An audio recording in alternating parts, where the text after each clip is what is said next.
Shalom and welcome to GMS Tell It Like It Is. What we're going to do today is we're going to go into this topic called circumcision, but not the circumcision of the flesh, even though that will be discussed a little bit.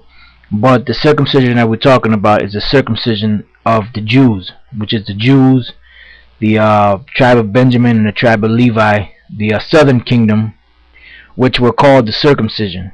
And there's certain scriptures in the New Testament that people use to say or to try to justify that you don't have to be circumcised, because they don't understand the scriptures, and they don't know where to discern where circumcision is talking about the circumcision of the flesh, where it's talking about the circumcision of the heart, where it's talking about the circumcision referring to the Jews and the other two tribes that were in Jerusalem and in Palestine and in Israel at that time. So in this segment, we're just going to touch on that, a couple of scriptures, real brief, and to give you brothers a better understanding of what this term circumcision means when it speaks about the Jews, and it speaks about the other two tribes that were in Jerusalem, which is Benjamin and Levi. Alright, now one of the main scriptures that they like to use, which you're going to go to right now, is the book of 1 Corinthians, the 7th chapter and the 17th verse. And there's a lot of mixed nuts out there, especially among the so-called churches, the Christians, the Catholics, and all that. And they're some of the ones that are with this doctrine. And you have other mixed nuts among the nation of Israel that call themselves Israelites that are under that same vibration, And one of the things they teach, besides you don't have to be circumcised, is you don't have to keep the laws of Moses. Which we can't keep the laws 100%, but you do have to keep the laws to the best of your ability. Just because we're under grace does not mean that we can willingly just break the law, but that'll be another topic. But we're here in 1 Corinthians, the 7th chapter and the 17th verse. Let's start there. It says, "But as the Most High has distributed to every man, as the Lord hath called every one, so let him walk, and so ordain I in all churches." Now, what this was speaking of was when Paul wrote this, he was writing this to the Corinthians. And the reason why he wrote this was because you had the certain of the Jews. Some of them were wicked, some of them were righteous, but they were just being overzealous, and they were trying to push the law 100% upon the Israelite foreigners, such as in the case of Acts 15, which you had righteous Pharisees that were pushing the law 100% upon the Israelite foreigners. And as we've spoken to you brothers before, and we've told you that in order for you to keep the law, your faith has to be built up. And the scriptures say, "Let every man be fully persuaded in his own mind." So it takes time from when you first come in. There's a certain period of time that it takes for the Spirit of the Lord to be perfected in you. That's why Paul said that I mourn until Yahushua be formed in you, because it takes a process of time. That's why you have to be born again. When you're born again, you come as a babe, and after a certain period of time of you dealing with the milk and going out there and dealing with certain situations, the Spirit of the Lord starts to be formed in you. The Spirit of Yahushua starts to be formed in you, and when it's fully formed in you, then that's when you come to the next level. And as every day goes by, you get stronger and stronger, even though them spirits come and they try to mess with you, and they try to put certain demonic thoughts in your mind. They try to cast doubt upon you, and they try to put all kind of stuff in your mind. But the way we fight that is with the scriptures, as it tells us in the book of Ephesians, the 6th chapter, that we're supposed to stand strong in the Lord and in the power of his might. And then the power of his might is his word. He said he's not a man that he should lie. So this is the situation. People use these scriptures here, even guys that are supposed to be in the truth, to try to justify not having to be circumcised. But now what was happening was that at that time when Paul wrote this, you had wicked Pharisees and Sadducees, and you had righteous Pharisees that were pushing that whole circumcision and keeping the laws to 100% on the Israelite foreigners. But first you got to let the man come through the door, You can't just have the man come to the door and just, smack him with all kind of. You gotta let the man come to the door. You gotta let him sit down. You gotta let him breathe a little bit, so to speak, before you can push all these, all this stuff on him. So that's why it says, but as the Most High have distributed to every man, as the Lord hath called everyone, so let him walk, and so ordain I in all churches. So in other words, if you come into this thing as an uncircumcised person, meaning that you came as a Gentile, which at this particular time we're all Gentiles. We all came into the truth as Gentiles.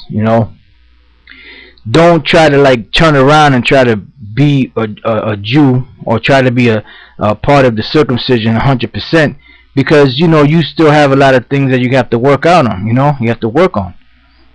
So it says, is any man called being circumcised, let him not become uncircumcised. Is any called in uncircumcision, let him not be circumcised. Circumcision is nothing, and uncircumcision is nothing, but the keeping of the commandments of the Most High. So that's why they try to use this scripture here. It says circumcision is nothing and uncircumcision is nothing. But that's not the truth. That's the furthest thing from the truth. This is not talking about this. This is talking about a Jew or Israelite, or one of the tribe of Benjamin or the tribe of Levi that was in Jerusalem, that knew that they were Israelites, that were following the laws, the statutes, the commandments to the best of their ability. Now the uncircumcision were the Israelite foreigners that had fallen away. So it's saying that circumcision is nothing, but uncircumcision is nothing also. So it doesn't matter if you're you call yourself a Jew, or if you're an Israelite foreigner, but the keeping of the commandments of the Most High, which proves to you beyond a shadow of a doubt that you're still supposed to keep the laws of the Most High to the best of your ability.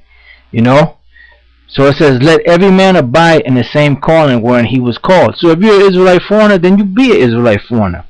In process of time, you're going to be built up. Alright?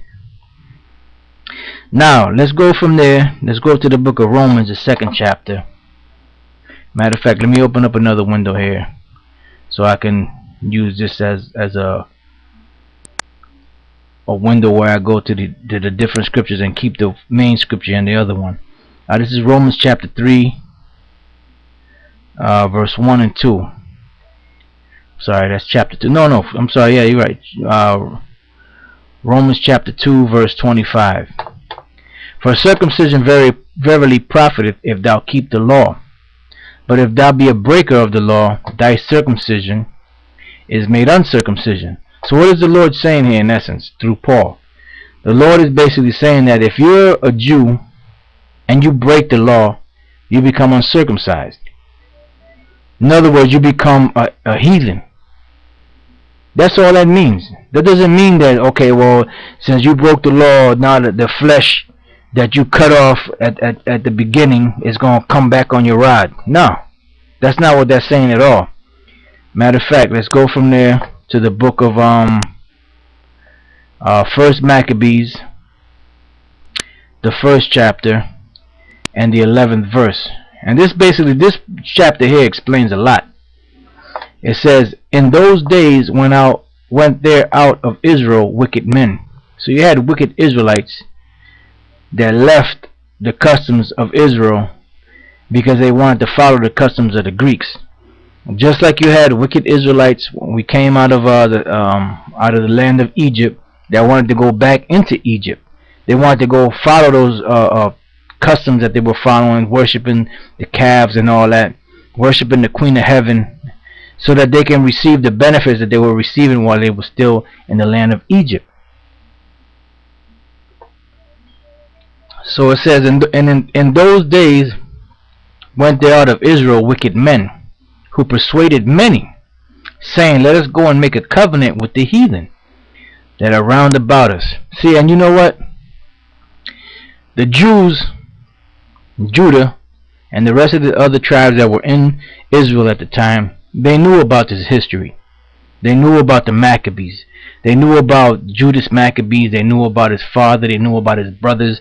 They knew about the wars that we had. They knew that there were certain Israelites that kept the law, and they knew there were certain Israelites that had went off. They knew all about this. That's why they always made certain excuse me, they made certain comments to the Lord about, matter of fact, you know what?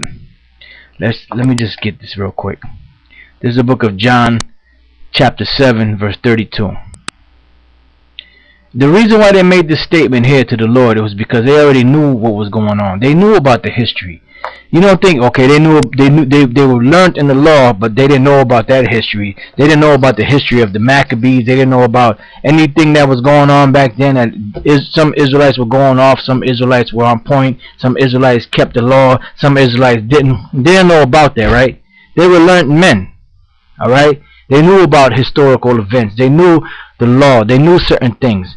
But some of them were just wicked, all right? This is John 7:32. This is the reason why they made this statement. The Pharisees heard that the people murmured such things concerning him, and the Pharisees and the chief priests sent officers to take him.